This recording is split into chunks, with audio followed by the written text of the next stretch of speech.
Broncos country, what is poppin'? We are officially almost 24 hours away from week 1 of the Broncos opening game and the NFL in general, man. I am so pumped for week 1 in general across the league, but specifically for the Denver Broncos, which we're gonna focus on today. What would a week 1 win mean for Bo Nix and the Denver Broncos moving forward? Let's talk about it, guys. Before we do it, check some of the other videos out. If you're into sports, if you love fantasy content, all of the above, go ahead and smash that subscribe button. It'll really help me out. I appreciate it all in advance, and happy Saturday, guys. So let's get into it, guys. Looking at the history of first round rookies specifically, first round rookie quarterbacks starting, what's their record like in week 1? And it was something along the lines of, 16 and 34. So essentially, rookie quarterbacks drafted in the first round win about one third of the time in their game. So history and data shows that, hey, the Broncos may not win this game, and maybe that's the reason why the six point underdogs. But do I believe that the Broncos can win this game? I mean, I think anybody believes that they obviously can. Now, are they the favorites? No. But can they win this game? Most certainly. And I think that it's going to take a valiant effort from the team. I think it's going to take a lot of explosive plays, and I think it's going to rely on us really making sure that we're taking care of the football. But think about what that would mean for Broncos country as a whole if Bo Nix goes into Seattle, one of the hardest places to play, and comes out with a week 1 victory.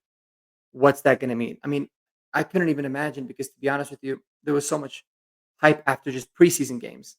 And Broncos country as a whole, we were so fired up after those games.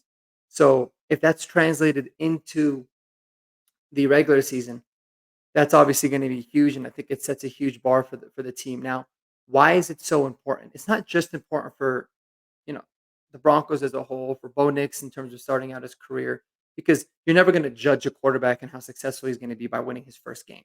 Uh, it takes a lot larger of a sample size.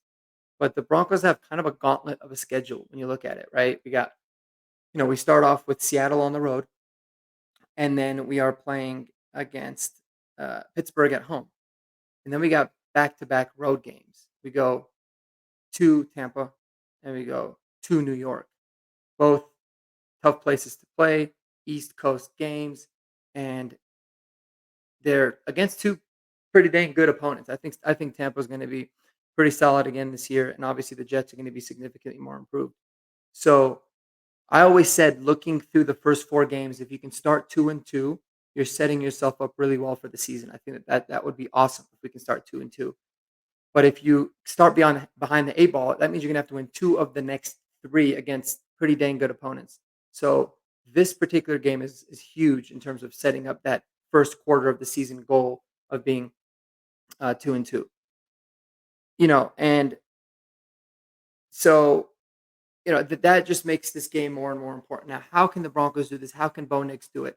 One thing I think people have to understand is I do not believe that Sean Payton is going to, you know, shorten the playbook or customize the playbook to where he's not opening everything as a possibility up for Bo Nix. There's no way he would feel comfortable even naming him the starter if he felt like he couldn't run any and every play that the playbook has to offer. And that's one thing I think a lot of coaches do, or sometimes you'll see happen with a rookie quarterback, is that they'll go in there with kind of a limited portion of the playbook open, and then as the season progresses, they'll open it up more and more to them. I don't think that's the case because if Sean Payton felt like that was going to be the case with Bo Nix, I don't think he would have bothered naming him the starter. I think he would have just gone with Jarrett Stidham as the quarterback, given that he had the full year experience in the league, in the system last year. So I don't think they're gonna come in and they're gonna kind of be a little bit more conservative with the play calling or anything like that. If you ask me, honestly, I think it's going to be full go, more than you even saw last year with Russ under center. Um, and obviously, he's going to sit down with Bo and he's going to talk about which plays do you like, which plays do you want to take out, what are you comfortable running. But it's going to be a full go. I think another thing too is, because game planning for your week 1 opponent, especially when your week 1 opponent has a new coaching staff, completely new, a lot of new players, it's not going to be so much about what's the opponent doing. It should be more focused on just executing the plays as an offense and, getting You know, making sure everybody's doing their job and playing mistake-free football. Now, I think that there's going to be two weapons offensively that the Broncos are going to utilize that they kind of limited. They didn't really showcase fully in the preseason. Specifically, I think weapon number one is going to be Marvin Mims. I think that they're really gonna have a lot of plays designed specifically for him, whether it be out of the backfield, whether it be, in the slot running, slant routes all day. I think if the Broncos can look at the way the Chiefs use Rashee Rice and the Ravens use Brandon Flowers, Zay Flowers, I think that that's that's a good blueprint of how they could use Marvin Mims and his skill set because he's got a lot of what those 2 players offer. I think the second player is gonna be Greg Dulcich. Now, there's obviously, some history of Greg Dulcich. He has played a little bit, but I think that Sean Payton is gonna be thrilled to be able to utilize a player like him in that role. Use him inside, use him as, running routes in the slot, running routes just right off of tight end, right off of the line of scrimmage as a true tight end. Um, I think those are the 2 feature players.